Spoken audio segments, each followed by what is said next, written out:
At 23 years of age, Sean Crane was sentenced to 7 years in prison for a crime he didn't commit. The SWAT team came and arrested me the next day at gunpoint with their AR-15s and dogs barking at me, and they arrested me for attempted murder. And I thought maybe that I was going to be in prison forever. Maybe that this was my fate, and I was going to end up doing the rest of my life in a prison cell, you know? Sean was able to take control of his life.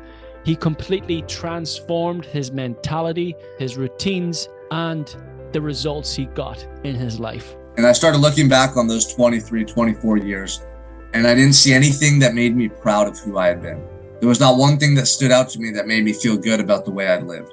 Now I'm thinking that my life's over, and that's scary in itself. But the agony that I experienced, the pain that I experienced for the regret of the way I'd lived was far worse. Sean is now a life coach, speaker, a best-selling author with an incredible story of perseverance and determination. Now I'm nobody again. I have nothing. I got $200 in my pocket. I have no material items, no house, no car, no clothes.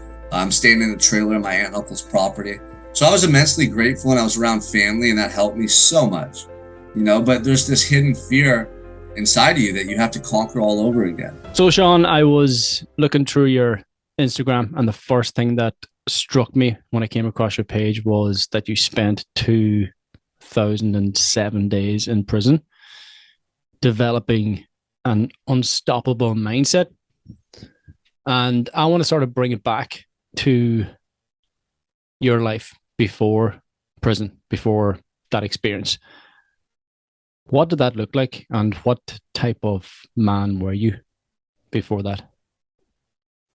Well, I definitely wasn't a man. You know, I had to become a man when I was in prison. But prior to that, you know, I grew up in a really beautiful part of California, Santa Barbara, which is world renowned. People come here from all over the world to vacation, to look at the beautiful beaches and palm trees. And I was fortunate enough to call this home.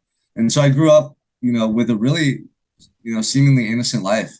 I had a lot of friends in my neighborhood. We grew up in the suburbs, cousins, extended family that lived close by. So we were always having birthday parties, barbecues, and large gatherings. And as a kid, I felt very secure, very safe and happy. And I had big dreams to be a professional athlete, most notably baseball.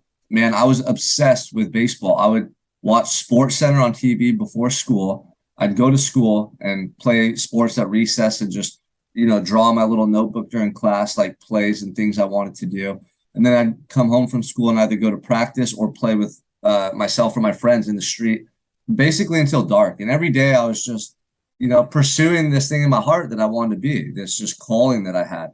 But then around age 13, my home life really broke apart, and both my parents were battling with their drug and alcohol addiction. They left us. My dad got arrested in front of us at gunpoint one night, and he was sent to prison. And my mother became addicted to drugs and alcohol, and she abandoned us. So my siblings and I lost both of our parents pretty much overnight. You know, it's happened a couple months apart. And I went from this kid who had big dreams, who had all the ambition in the world and felt capable to carry out these visions, to someone who was broken. I was just shattered by the fact that I lost both my parents. And I didn't know how to deal with that emotion, that trauma, you know, the impact of losing them. And so my first month in high school is when all this was taking place. I really just became a recluse. Like, I started isolating myself from everyone that I had known, including old friends, family members, anybody that would bring up, oh, how's everything going, Sean? Oh, how are you doing? How are you coping? Like, I didn't want to hear it. I didn't want to talk about it. So I found a new group of friends to hang out with who were ditching school, who were struggling in their own life. And we would escape our problems temporarily by using drugs, drinking, and just, you know, finding our own little world where we could try to, you know, escape reality. And so I was in denial, man, from 14 all the way up until I was in my 20s. I didn't do any of the things that brought me joy in life. I had no joy. I was really just lost. And so I was heavily addicted to drugs and alcohol. I stopped going to school. I was getting in trouble, and I had no direction for my life at that point. So what happened afterwards? So I ended up going through that time in my life, and I was out of high school now, and then I'm working a 9-to-5 job, manual labor, just really no no vision of my future, no hope for my future. I was really in survival mode. You know, my dad and my mother both were in and out of the picture my whole life, and they were battling their addiction. And it was really difficult for me as a child to see my parents just committing that slow suicide and then bringing, those demons home to us children, trying to deal with the conflict, trying to deal with the stress, trying to deal with just all the unknowns. Like, why is this happening to me? Why is my life turning out this way? And just hopeless. So ultimately, this led to me making bad choices and being around people who were making really bad choices. And one night in particular, I was at a party on the Mesa in Santa Barbara, California, which is a beautiful location with mansions overlooking the Pacific Ocean. It's beautiful, like multi-million-dollar homes, just gorgeous. And we were there for a house party. I was there with one friend, and we didn't know anyone at the party, and we ended up seeing a couple guys we knew. We were all drinking and socializing. Well, those two guys started getting a fight with some guys from the party I didn't know. And the fight turned out to be a massive brawl in the front yard of this house that I got dragged into. Like an idiot, I was there ready to watch a fight, seeing what was going on, and I ended up getting dragged into this melee and pretty much thrown into a car and tackled on the ground. And I thought a group of guys just picked me out of the crowd and were basically going to jump me. I had been in a lot of fights or at parties where this happened as an adolescent growing up. People are drinking. By the end of the night, everyone's just, looking for trouble, kind of egging each other on. And it usually ends up in some type of wrestling match or a fist fight. And I thought that this is what was happening this particular night. So I had this big person tackle me and they're on top of me and I'm trying to wrestle them and get them off of me. And I couldn't. This individual was just really heavy and I couldn't move him. He wouldn't budge. And by the time he did, I scrambled to my feet and threw a couple punches at him, thinking I was being attacked. And then I fled. I heard my childhood friend who I went to the party with calling my name.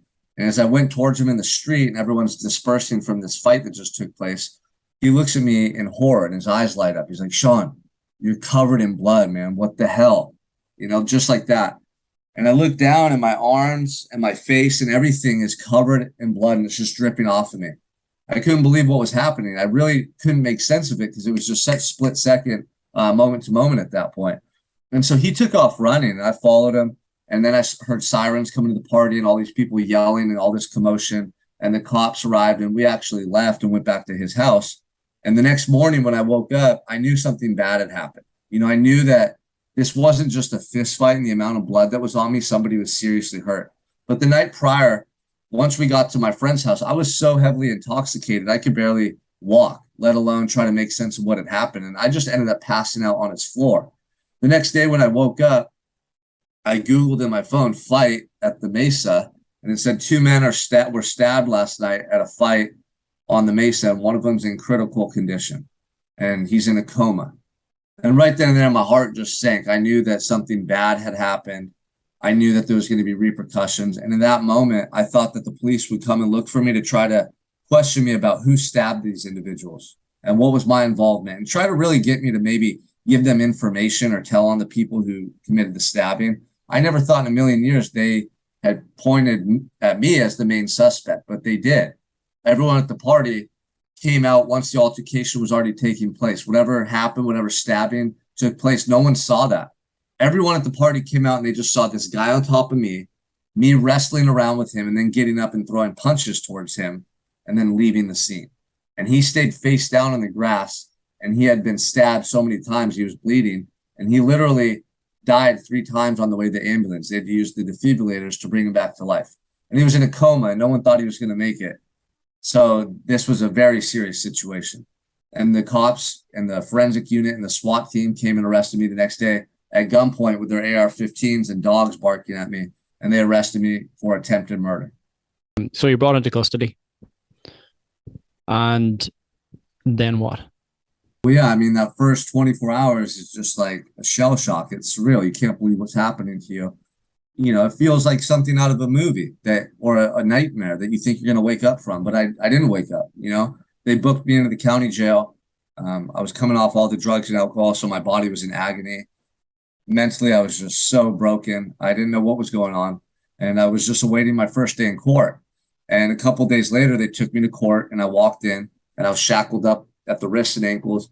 And as soon as I entered the courtroom, there's all these members of the news press there, and they're taking my picture, and everyone's looking at me, and there's whispers as I walk into the courtroom, and I see this woman approaching me, and I realized it was my lawyer. So I was happy to see somebody who was representing me who could help me.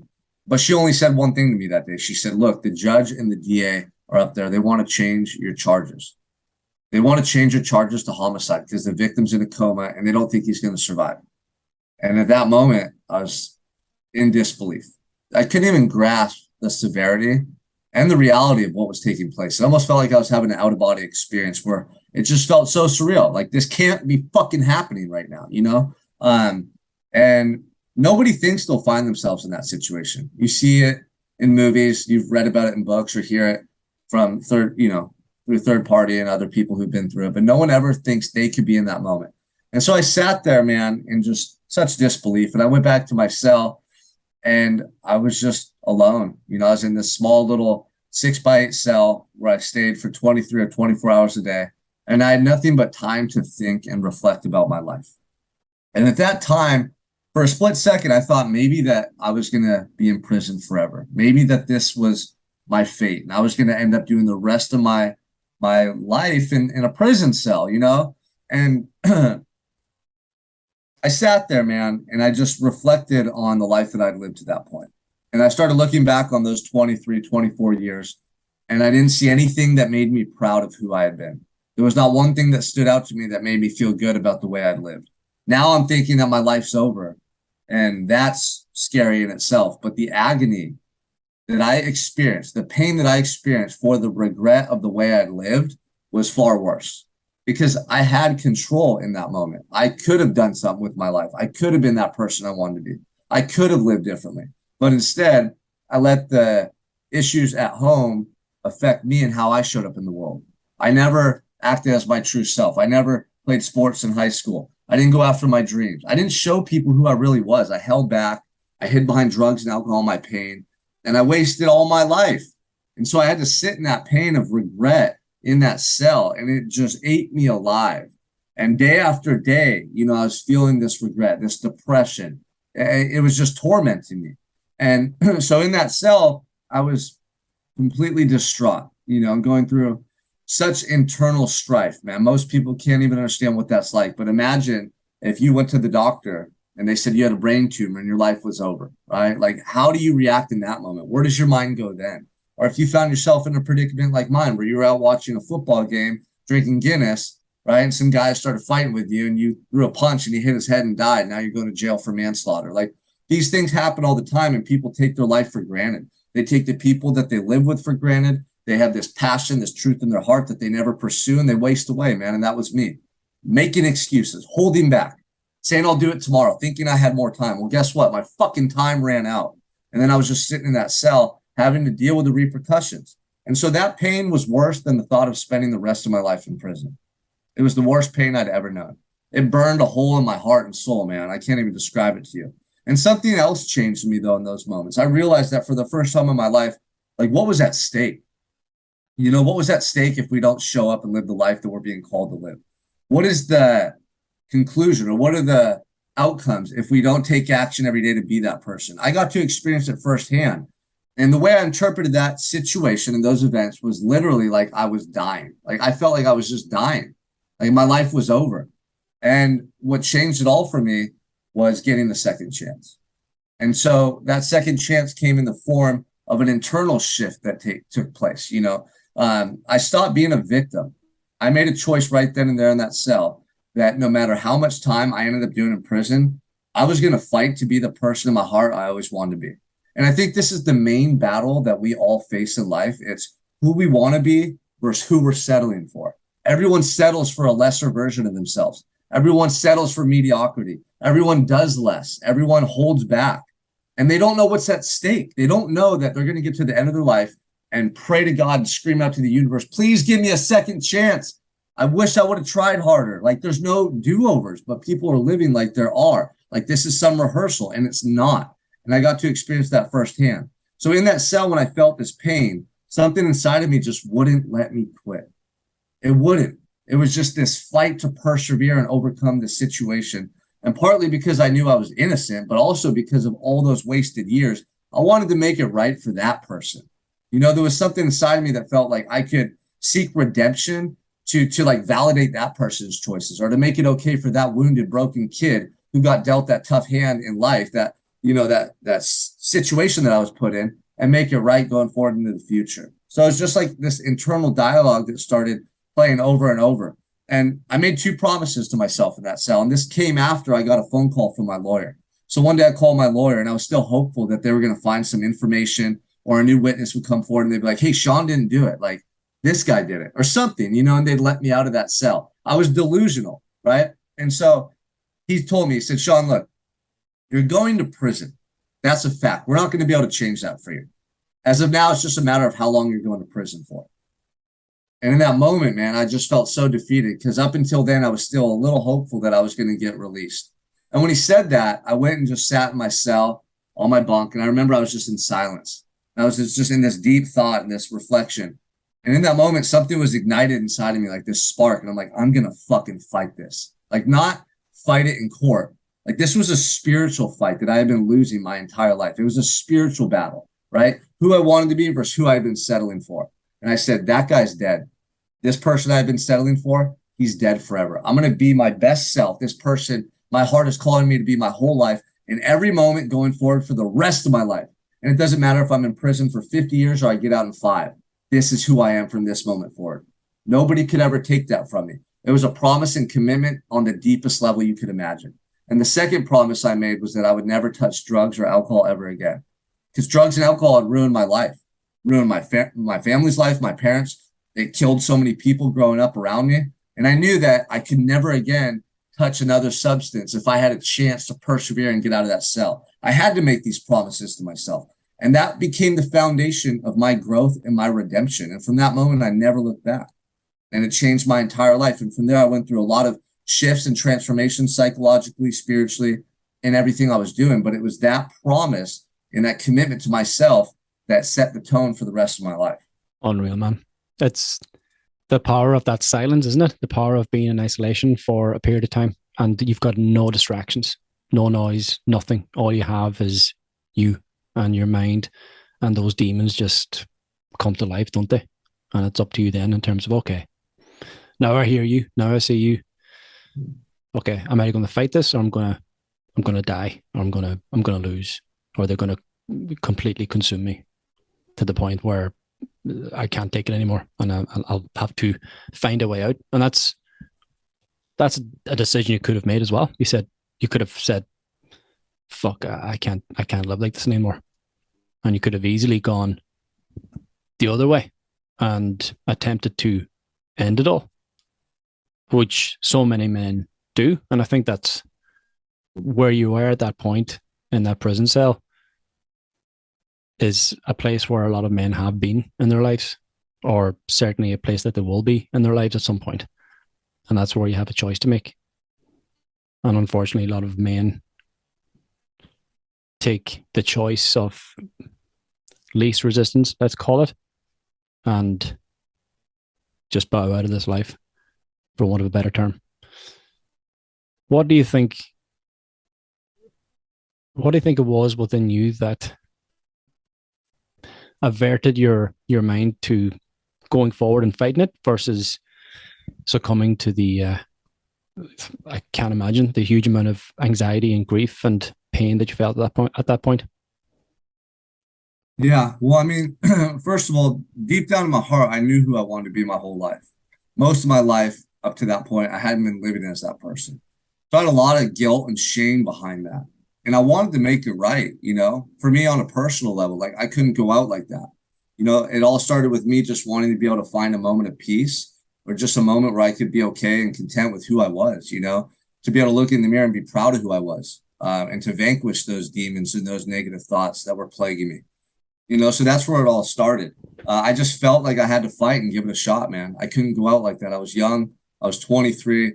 I felt like if I could fight and persevere through that situation and experience, the rest of my life, I would live a life of greatness, man. Like, that's the way I played it over and over in my head. Like, if you overcome this, the rest of your life is going to be different, And so it was this internal dialogue that started taking place with me. And the willingness to fight, not continue using drugs, not to get involved in violent activities or, gang activities, not to commit suicide. A lot of guys commit suicide when they're looking at life in prison. A lot of guys go back to drugs and alcohol in their old ways. For me, it was just all about having the ability to go to sleep at night and be in integrity with who I wanted to be. Like, that was it. I just wanted the torment, the pain, the anguish that I was experiencing was so severe that I was willing to do whatever it took other than get high and numb it out to find some solution.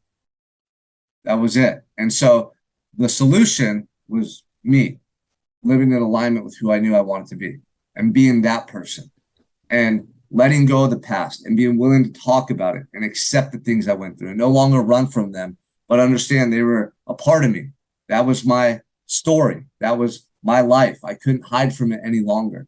And so the first step for me was just accepting my past and admitting it and talking about it and writing about it. I wrote my parents' letters of forgiveness from that jail cell that led to me feeling this huge weight lifted off my shoulders. I was sitting there one day, and like you said, being in a cell for 23, 24 hours a day gives you nothing but time to think. That solitude is powerful because you uncover this voice inside of you, this dialogue that most people aren't receptive to. It's your truth. It's the fucking truth about your life and who you are and how you live. And you can't hide from it when you're in that little cell. There's no drugs to take to numb it out. It was just my truth. And it was sobering and it was piercing me to the core and I couldn't ignore it. And it was the best thing that ever happened to me. So it's the combination of sobriety, isolation, and the severity of my situation, life in prison, that made it so impactful. Like, if I had been in jail just for a DUI and I was going to maybe do a year, it wouldn't have had the same effect on me. If I was still getting high from drugs and alcohol, or if I was in this open dorm with a bunch of people and I could stay distracted, it wouldn't have had the same effect on me. But it was because I was isolated in a cell with nothing, because I was looking at life in prison. And now I had the clarity and these emotions and these feelings surfacing because I was sober, that it just all converged into this powerful shift that was taking place inside of me. And so here I am every day on my rack, just like reflecting, sitting on my bunk, and just these thoughts are streaming my consciousness, these realizations, these epiphanies. I felt like I was high on mushrooms or some psychedelic with all these like visions and feelings that I was experiencing. But I was just coming alive for the first time in so many years because I had been high and numb for 10 years straight, man. And so one of the most pronounced things I noticed is the ability to feel on a deeper level. Like, these emotions were so powerful. And once the initial shock and awe wore off, what I noticed the most that swelled inside of me was like this desire, this affinity for love, this want to experience life and to be a part of it and to like give my best self to the world and be connected. Like, I didn't have that before. But when I saw how close it was to being taken away, I wanted nothing more than like to contribute to society, to be there for my family, to show people who I really was, to experience things that I had never done before, to open my mind, to open my heart. It was just an amazing shift that was taking place inside of me. So as this was going on, I was honest with myself about the things that could hold me back or that had plagued me. And the first thing that popped up in my mind was, hey, man, you have to let go of the past. And this came to me randomly one day as I was sitting there reading or writing or doing something. A thought struck me. And it was, hey, you need to forgive your parents. You need to let go of what they did. You need to forgive them. And initially I was forgiving them because I was worried about them continuing to self-destruct or even dying while I was in prison, because they felt bad about me going to prison, taking the blame, taking, responsibility for their wrongdoings as parents. So initially I was writing them letters to let them off the hook and say, hey, I'm here. I'm fine. I'm going to do my time. Everything's okay. But as I sat down and wrote these letters, I articulated events and situations and talked about my emotions in ways I never had before. And I was very detailed and articulate in these writings. And all of a sudden, man, I was getting like emotional. I felt this cathartic release. I was crying. I was just feeling this weight lifted off my shoulders. And I really feel like I purged all that trauma and negative energy in those moments. And I sent those letters out. And after that, I felt different. I felt this peace inside of me that I had never experienced before. And it was because I let go of the past and I accepted my life for the first time since those events had taken place. And then from that moment forward, I was able to really focus on who am I now and who do I want to become? And over time, the daily actions and this introspection started to result in clarity and this vision and this truth and this purpose of what I'm meant to do in this world and who I truly am at the core. And so each and every day went from feeling negative and sad and gloomy to actually exciting. Like I would wake up in prison excited to be alive, grateful to be alive, and on this journey of personal development and discovery. It was incredible. But I started to feel more grateful about my life, more excited to be alive than I ever had since I was a kid. And that's when something changed in me forever, and it's never left. You wanted to live your best life, you give your best to society and to the world, but then you're taken away from society and the world, and you're going to possibly one of the worst places you could ever go in your life, to prison. How did you manage to maintain that enthusiasm and that drive whilst in that cell, in that prison during your sentence? Yeah, I remember thinking before I went to prison when I was being sentenced, this is what everyone out there feels, like the way I was starting to feel. This is what they've all been feeling and experiencing. No wonder everyone's out there thriving, or most people, the people that I looked up to. I remember thinking, if I felt this way out there, man, I would have done amazing things with my life. Like if only I could have been out there with these feelings and this mindset. And it was that realization right there that gave me hope for the future. And the way I was feeling, I was focused on cultivating that energy every single day so that I could come home and share it with the world.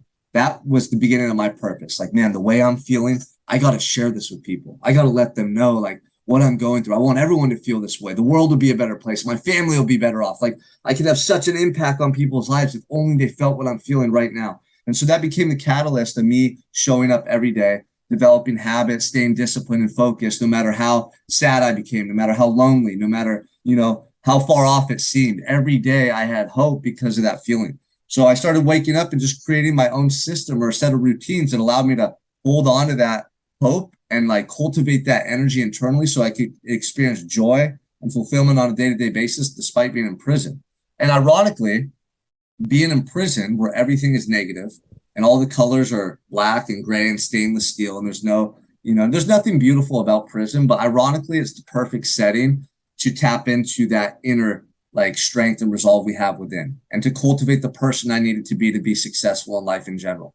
So every day I'd wake up and I'd open my eyes and everything around me represented who I didn't want to be and what I didn't want to be a part of. So it was actually easier for me. I talk to a lot of guys out here who have difficulty changing. A lot of the men I work with and coach, they have trouble changing their habits and behaviors because the pain threshold hasn't been met. So they're stuck in this like paradox where, there's not enough urgency in their life to change because the pain points aren't there. The pain threshold hasn't been met. So it's easy to stay stuck. But for me, it was not. Every day was a reminder that I got to show up today. Today, I have to put in work. Today, I have to make progress. Today, I have to be my best self, or I'm going to end up like that. And so I would get up every morning and I started cultivating a daily process that helped me to tap into the mindset, to tap into my spirituality and then to take action to move me forward in my life. And this started from the moment I opened my eyes. The first thing I would do is I would start to give thanks for being alive and tap into that gratitude and think of the fact that I have eyes, I can see colors, I can read pages in this book. Or, I have family members that wrote me letters. I get to write them letters later. Like they love me, they miss me. Or the fact that I have arms and legs, I can work out. Let me go show my gratitude through this workout. And everything I started doing from the moment I opened my eyes through my self-talk and actions was about how fucking grateful I am. Like it doesn't matter that they took everything from me. They couldn't take that feeling in perspective, no matter how long they kept me in prison for. And I realized that early on. So I would go into this self-talk and have my morning meditation, my morning prayer. Then I would journal out the same dialogue, the same feelings, and just reinforce it. But then my actions had to prove those sentiments to be true. Like if I got up every day and said, man, I'm so grateful to be alive. And then I went and got high or drank the prison Pruno or got in a fight, like that would be bullshit, right? That would be a total contrast. So every day, all my actions had to reinforce this internal dialogue that I was reciting to myself. And when I would do that day after day after day after day, it created this new belief system and really a shift in my identity. Like, this is who I am. This is what I believe. Watch me. So every day I was being mindful of my self-talk. I was tapping into gratitude. I was reading. I was writing. I was exercising. I just became this machine, this man on a mission of personal development, growth, and discovery. When I got to prison, I found out they had college courses. And that was amazing because now I was a student. I was already an athlete. I was already this man on a spiritual transformation. Now as a student, every day I had something that represented my purpose and growth and progress to partake in. So when we were on lockdown or when stuff was going on, like I was in my cell reading books and writing papers, I was cultivating like the perfect paper for my class. And I was like putting my mind beyond those walls. And I was a student. And then I would work out. And now I'm an athlete, and every moment in prison was spent being productive. There was not an instant where I felt like a prisoner at all in prison. And ironically, before prison, I was a prisoner. I was a prisoner trapped in my own mind, my own thinking, my limiting beliefs, my mindset, my insecurities, just like all the people in this society right now who are holding back because they're scared of not being good enough. They're worried about what people are going to say. They're scared of failure. And they literally are going to live a life far below their potential because of this mental prison they've cultivated.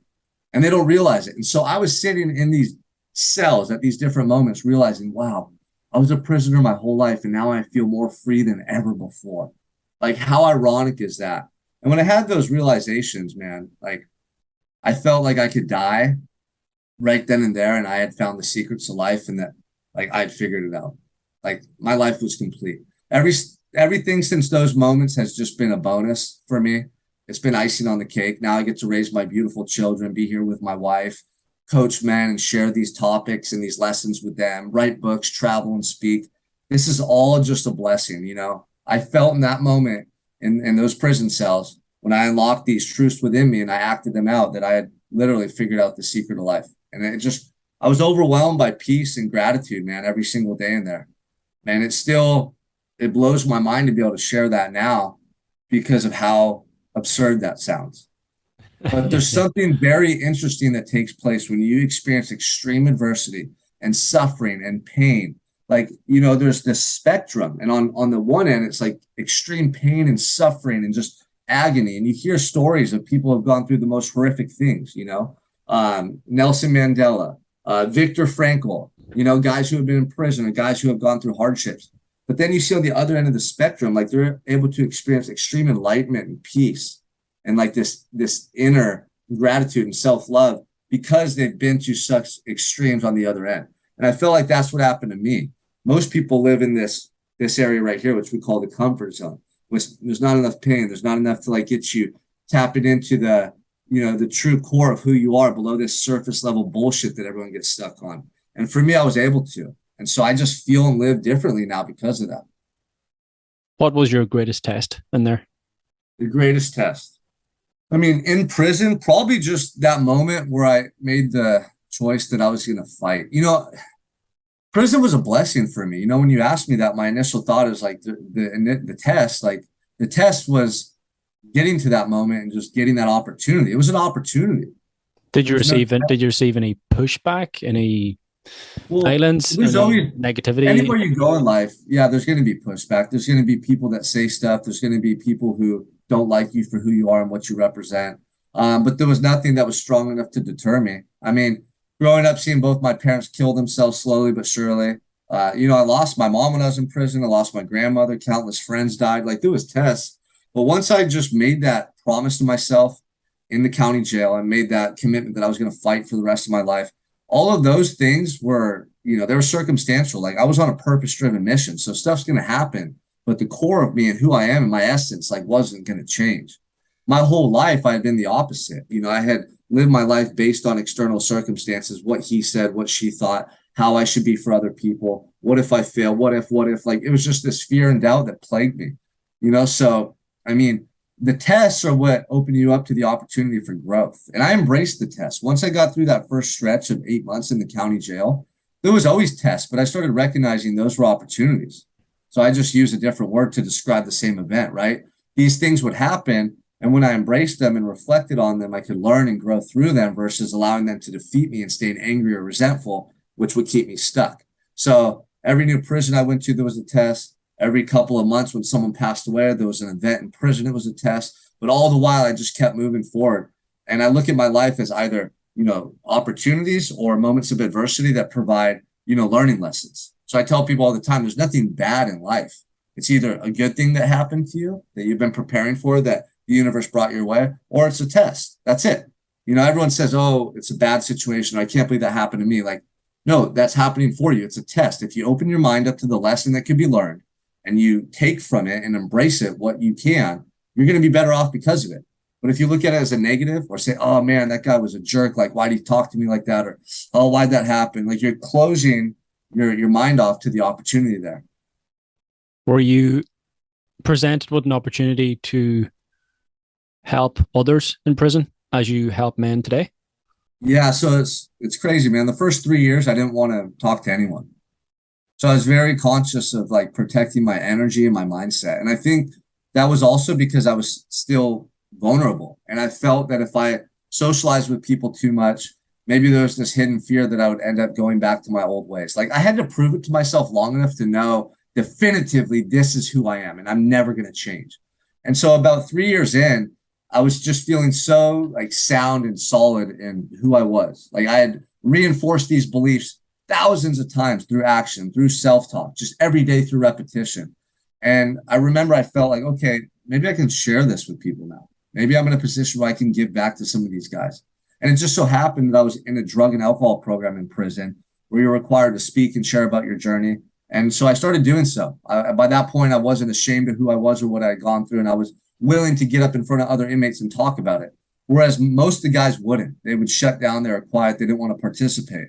And so I realized the more that I was opening up and sharing, the more likely they were. And when I would be vulnerable and tell a story about my past, other guys started doing it too. And then they started noticing me back in the building and my daily routines. You know, I was very disciplined. I was focused. I had a regimented routine. And I was also positive and motivated most days in prison where guys aren't.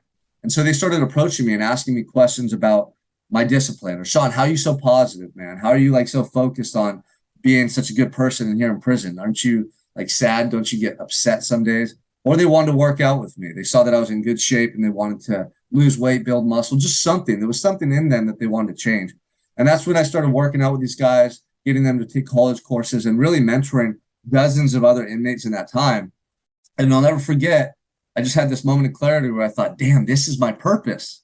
Like, this is what I'm meant to do on this earth. I'm meant to help people.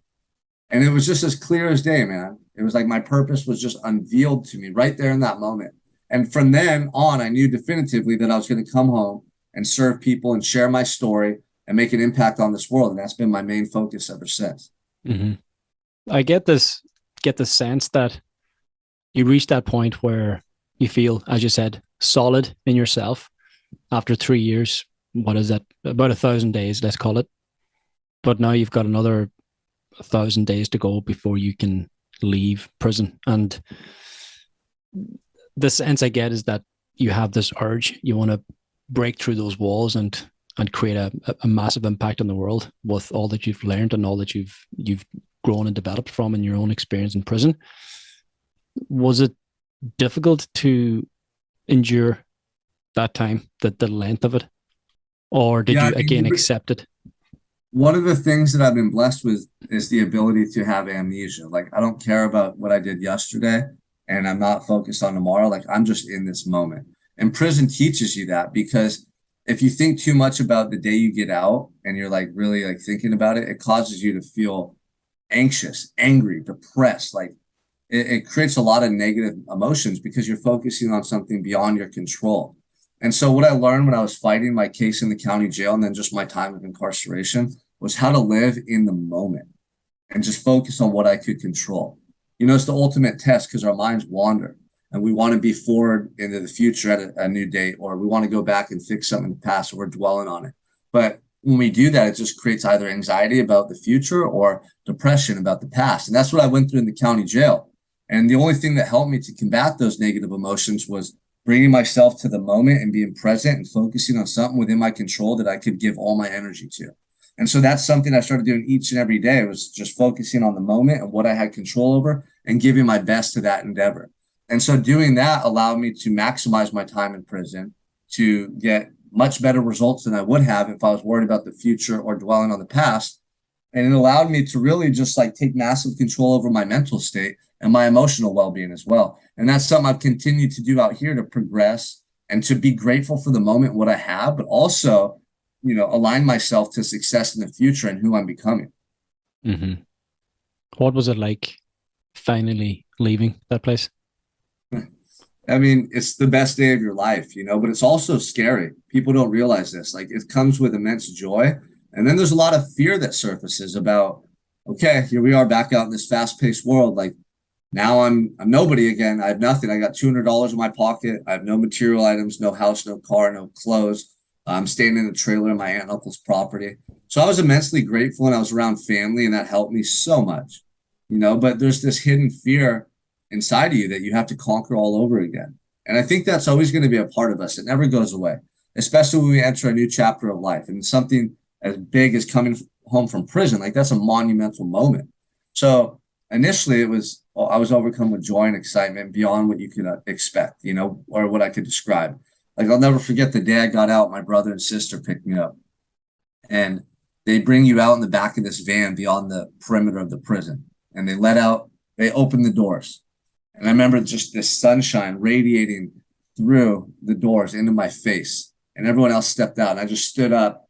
I looked at the sky and I just saw the landscape of the desert beyond me. And all the colors were so vibrant. You could pick them all out and they just stand out so much because you've been staring at gray and stainless steel for, gray brick, gray cement walls and stainless steel for years. And then I saw my sister there and the sun was behind her. So she had like this silhouette and she just looked so beautiful.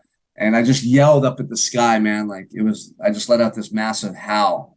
Like all that energy that I had just been holding in, I was just releasing it back into the world. And it was so amazing to be greeted by my brother and sister. And we jumped in her car and started driving towards Southern California to the beach. And she has a sunroof. And I just stood up and had my arms up through the sunroof and my head out for like 30 minutes straight, just yelling, just screaming, crying, like overcome with joy, man. And I was back. I was back and I was different. And I was on a mission and I knew what I was up against because a lot of times people have these big aspirations and they get out of prison. And again, they settle, they settle for something less. And I could have easily done that because my Uncle Mark owns a successful tree company here in Santa Barbara. He makes millions of dollars. Like I could have managed his company and taken it over and been a multimillionaire easily. He wanted me to help him with the company because he's getting older. So I could have been like, you know what? Just being sober is good enough. Taking this position to set me up financially for the rest of my life. I can just meet a woman, have kids, and live a decent life. And for some people, that's great. And that's what they want, but not for me. I knew in my heart that I had to push myself to become the greatest human being and give the most impact to this world that I possibly could because of what I went through, because of these breakthroughs I experienced in prison, because of my experience. Like I have a responsibility that's bigger than most because of what I experienced and what I learned through that experience. Like it'd be so selfish for me not to share this knowledge and these insights with people who are struggling right now. Like there's people dying from drug and alcohol abuse. There's people who are suicidal. There's people who are depressed, letting their mind just fuck them over day after day. And they feel like they're trapped in an internal prison. Like I can help them. I know what that's like.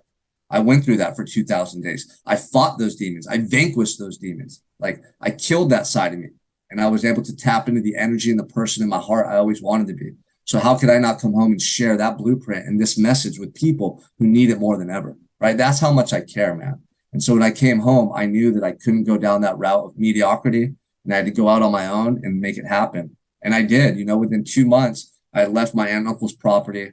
I came back to Santa Barbara. I found an apartment, a car, and a job working in a gym as a personal trainer, all within 2 months. And I never looked back. I left that gym 6 months later, started my own fitness company, started helping people all over my county. Then COVID shut the gyms down. And by this time I was married and I had a newborn. My son, Mason, who's my stepson, was 8. And I had another baby on the way. And all the gyms shut down, lost all my clients overnight.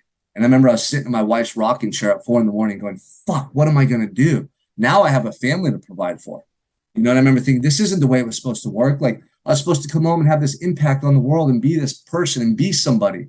And in that moment, I realized, man, these are the tests that help you to become that person. This isn't a detriment to you. This is an opportunity. And that's when I said, fuck, I'm not a fitness coach. I'm a life coach. I can help you with depression, suicidal thoughts, in your relationships with yourself. Like I can help you develop self-mastery and take your whole life to a whole new level, just like I've been able to. And that was just my truth, man. I still have been just holding back or building up to that moment. So that's when I started going online and just sharing my story and being open, authentic, vulnerable about my past and what I had gone through. And it started catching fire with people. My life coaching business took off. And that was 2.5, 3 years ago. And I haven't looked back since. I've been able to speak on stages, write my book, and have the impact I always dreamt of. And it's just growing and growing and growing. So I know my journey and my path. And I know that I'm just going to keep showing up every day and giving my best and never stop. And I'm excited for where it's going to go in the future. Likewise, man. What's been the greatest success story so far from that journey for you as a coach for others?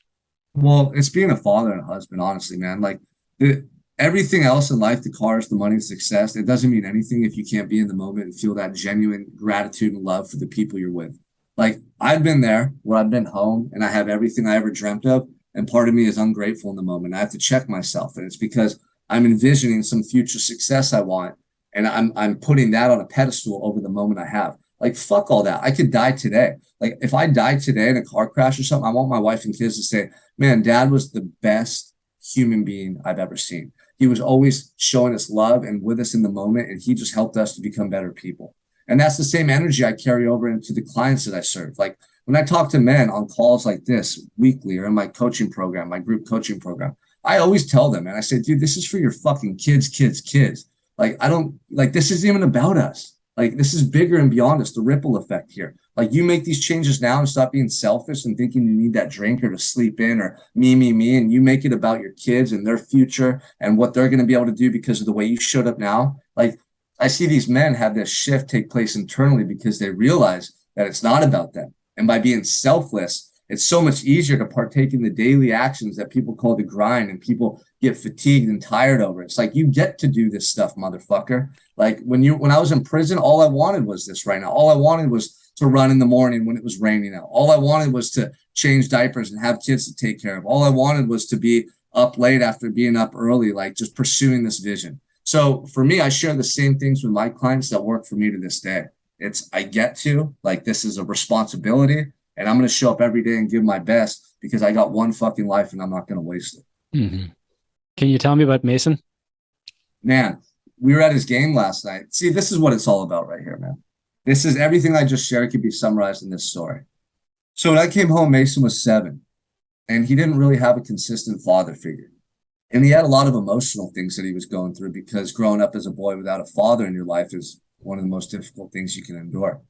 And so I was able to start building a relationship with him and I was able to become a father much sooner than I anticipated. And I felt like God really put me in Mason's life or vice versa for a specific purpose because having your own children, like the love that you feel for them is instantaneous. But having a child that's not your biological child, it's almost even more special in the sense that you can build this love that transcends like those barriers. Like, oh, he's not my kid. He's not this and that. Like, I never thought that. I just wanted to be the man and leader and person in his life that he deserved because I knew what it was like to grow up without my father being that man, you know? And so building that relationship with him in a way that I hope makes sense right now, the way I'm describing it, it's almost even more profound than having your own biological children. Like if I could love him with that same affinity that I would naturally love my biological children and vice versa, how special is that bond and that dynamic, you know? And so, you know, the last 4 years, it's been amazing. And he still had some emotional stuff that he goes through because he's back and forth between my presence and his biological father's. And I think it's been very confusing for him. So all the while, I've just been doing my best to be supportive and just be the leader through my example and through my actions that he needs to see. And I know that he sees it. And I know that he feels my presence. And I know he's learning the right things because I'm living the right way. But yesterday, he got the game ball in baseball. And what that means is you're like basically the MVP of the game. Well, last week he had a game. And it was his first baseball game in organized sports. And he's playing in a league with all these kids who have been playing since they were really little. Now they're in 6th grade. So he was intimidated. He had only had a couple practices before then. He doesn't know all the rules, but he's pushing himself to get out there. He's pushing himself beyond his comfort zone. He's facing these fears inside of him about, am I good enough? Can I do it? What are the other kids going to say about me? All the stuff we all deal with. But last week, he was paralyzed by an anxiety attack and he couldn't play. And it broke my heart because there was nothing I could do. And physically, you know, you could see the look on his face that he was not right. He couldn't really talk and articulate himself, and he was having a panic attack. And so after the game, we just spoke to him about that incident and why it happened and tried to be there to support him. And then all throughout the week, we got into these different practices with different coaches, hitting practice, and then a practice with his team. So now he had more experience with them in a less pressure or stressful type of situation. And then yesterday, we went there with him to the game and I spoke to him about, hey man, you've been practicing, you're getting better every time. This is just like practice, you know, it's just there's people watching the course and you're wearing your uniform, and just remind yourself of how you did in practice and how you were hitting the other day and how you were fielding the ball. And sure enough, he got out there. The first play of the game, a really like fast pitch came down the plate and a line drive was hit at him. He caught it and threw the guy out at first base and got the first out of the game. Then his first at bat, he got on base, and like that was such a big, like that was such a special moment for him because he faced this fear and he proved to himself that he could do it. And I don't even think he realizes how significant that's going to be for him going forward into life. Because the worst thing as a parent is seeing your child suffer a struggle and know that you can't do anything specifically about what they're experiencing. Like you can be there to support them, to love them, to talk with them, but it's something internally that they have to go through on their own. And I watched him conquer that fear and that like internal doubt about who he could be in life. And that sets a precedent, man, for how he's going to show up going forward into his life. So it's a beautiful relationship, and I couldn't be more proud to be in his life. Incredible. Yeah. That's almost touching, man. It's I don't get moved too often on these calls, but that's a moving story, and the incredible impact of that, and the love and the dedication that you show towards him. I see him on your social media, and I read through a couple of posts about him as well, so that's why I asked about him. And also, my son is called Mason, so there's a similarity there. Yeah, so I get it, and yeah, incredible. If there was a man listening to this evening, and so far, man, your story's been incredible. Definitely, it's up there with one of the best podcasts I've done so far. I've almost got 100 recorded, so amazing stuff. If there's a man there who's in his own prison cell, let's say, what's the first step to freedom? Well, I mean, the first step is you have to be honest with yourself. If you think you can keep drinking here and there, if you think that you can keep half-assing it in your life and you're going to get different results, you got to stop lying to yourself. And then you have to make it about something bigger than just you. Like if you're looking at your kids and you're not showing up as the man that they deserve, if you have discord in your relationship with your wife, if you're physically not fit, not in the best shape you could be in, like if you're not actively looking for ways to improve your skill set and make more money and provide, like what the fuck are you doing? You know, a lot of guys need just that brute honesty and that tough love, because for a long time as a coach, I would try to guide people along and make it, I guess, not easy, but not too difficult. Like I didn't want to get on them too much and then make them backstep or like, you know, pull back. But that's what everyone needs. You need to be uncomfortable. That's why you're stuck right now, because you're trying to be too comfortable and change. And the only way you're going to change is by getting uncomfortable enough to shift that mindset that's keeping you stuck and kill that bitch voice that's allowing you to give into your excuses and find reasons why you're not taking action. That's it. Nothing's going to change until you become extremely uncomfortable. It's just the way that your brain is going to be functioning. It's the way your brain's made up, right? So what I do with the men that come to me is I make them get extremely uncomfortable from day one. They pick a really early wake-up time, like 4 a.m. or 3:30. That's like absurd. Right? Everyone's like, you wake up at 3:30 every day? Like, yeah, motherfucker, my life has purpose, and that's how bad I want it. So I'm going to show you. Why would I sleep in on a day if I had a purpose that I'm here to serve? Like on Christmas morning as a kid, did you sleep in? No, because you had something exciting to get up for. Why is your life not exciting? Why don't you have this dream that you're chasing? Why aren't you becoming that person every day and looking at your life like you did on Christmas morning as a kid? That's your fucking problem. That's what I'm going to start helping you to fix, is your mindset around your life that you get to live. Not complaining about your job, complaining about your kids, making excuses, and then living this meager life. I'm not here for that, and I'm not going to let you settle for that either.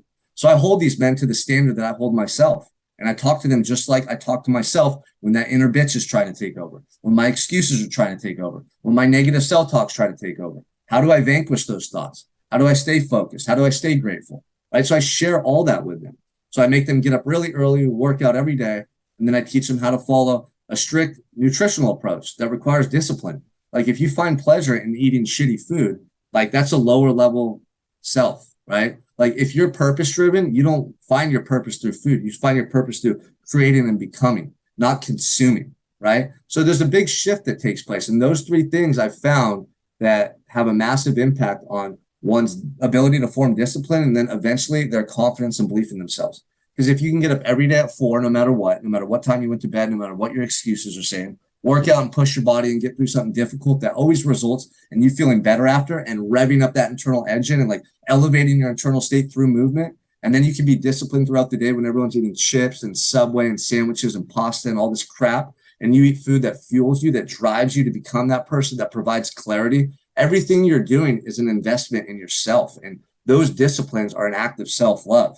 And if you do that over time, you shift, your identity shifts, you elevate yourself, and you show up into a room with different energy, right? People see the look in your eyes. They hear that tone in your voice, that passion, that conviction. Your wife and kids feel your presence differently. The people in work feel your presence differently. And all throughout the world, everything you do, you start to vibrate and show up as a different individual. So that's what I teach these men. It's like, really, it's about cultivating the proper energy through these daily disciplines and having the commitment to become one's best self by literally showing yourself love through your actions rather than sabotaging yourself. If you look at most individuals that are not happy, that don't have the results they want, look at their behaviors. What category is it in? Self-love or self-sabotage? Most people are just doing everything that contributes to self-sabotage.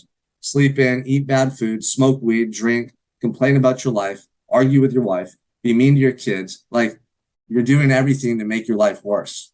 So let's fucking shift that and make you do difficult things every day that actually help you to feel good about who you are. So when you look in the mirror, you love yourself.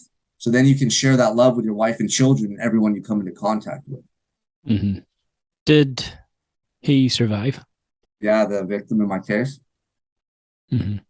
Yeah, he made a full recovery, man. It was a miracle. That's how I know that I have a purpose bigger than me and that I've been gifted with this purpose for a specific reason. Like, he died 4 times on the way to the hospital. The events of that night, in the events of the night that I got arrested, like, anybody watching this is my book, President of Your Own. So I go into great detail in that book about the second to second, moment to moment events in that altercation that led to me being accused as the assailant and eventually convicted. You couldn't make this shit up. Like, I know that there was divine intervention in that situation. I just know it. Like, you couldn't choreograph that like any better. Like, if it was in a movie and you wrote it up, people would be like, oh, no way that could actually happen. Like, from the things that people saw leading up to the fight, from the things that people said to the police, from the actual like altercation itself, everything was created perfectly to make me look like the attacker and then to convict me for the crime I didn't commit. And that's how, when that all happened, I literally just had to surrender and be like, fuck, something greater at work here. Like, this doesn't just happen. And I actually believed that it was happening for me, not to me. How crazy is that? But it's turned out to be true. And I turned that belief into my truth through nonstop repetitive action ever since that day. Incredible story, man. And I'm totally inspired here. And I'm so grateful that I stumbled across your Instagram and had this conversation with you, because I know this is going to have a massive ripple effect onto everyone who hears it. And yeah, thank you. That's all I can say, man. And likewise, brother. I appreciate you having me on. Yeah, unreal, man. So for anyone who wants to reach out to you, check out your work. You've got some brilliant content on your Instagram. Is that the best place to get you at? Yeah, Instagram or Facebook at Shawn Michael Crane. You can reach out to me privately through the DMs, or check out my website, prisonofyourown.com. You can reach out to me there as well. Sweet.